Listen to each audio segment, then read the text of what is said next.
Nothing is impossible. Today's daily devotion from Pastor Greg Laurie.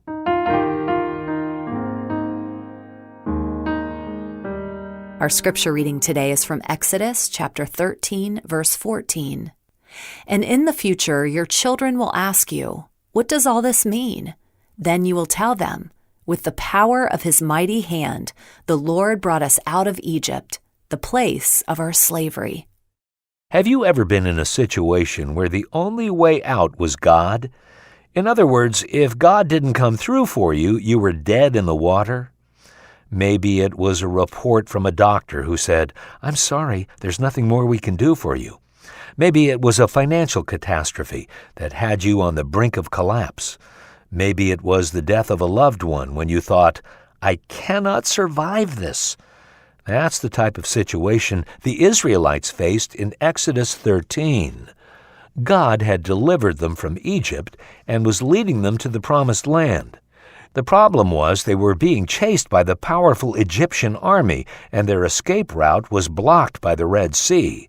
They found themselves in a seemingly impossible situation, trapped between an unconquerable army and an impassable sea. The good news? God was leading them, for with God nothing will be impossible. God parted the sea, and the Israelites escaped.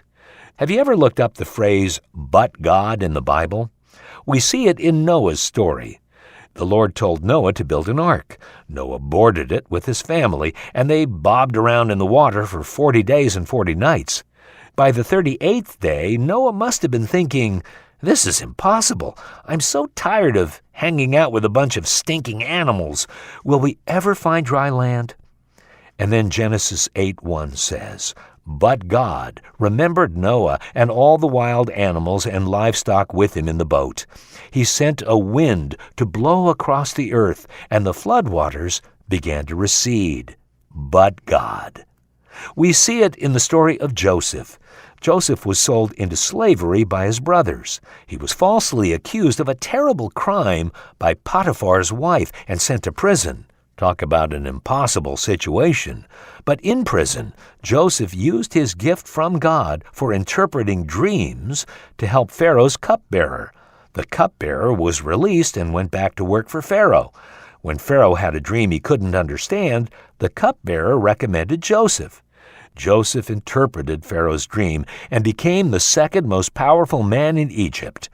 A famine struck the land, and Joseph was put in charge of the food supply. And guess who came to Egypt to buy food? Joseph's brothers, the ones who had sold him into slavery. Joseph said to them, "You intended to harm me, but God intended it all for good. He brought me to this position so I could save the lives of many people."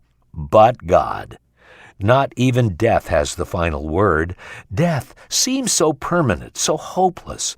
But we read in Psalm 49:15, "But God will redeem me from the realm of the dead. He will surely take me to himself." But God. How big is your problem? How big is your obstacle? How big is what you're facing? The good news for you is that God is bigger and more powerful than anything you're facing.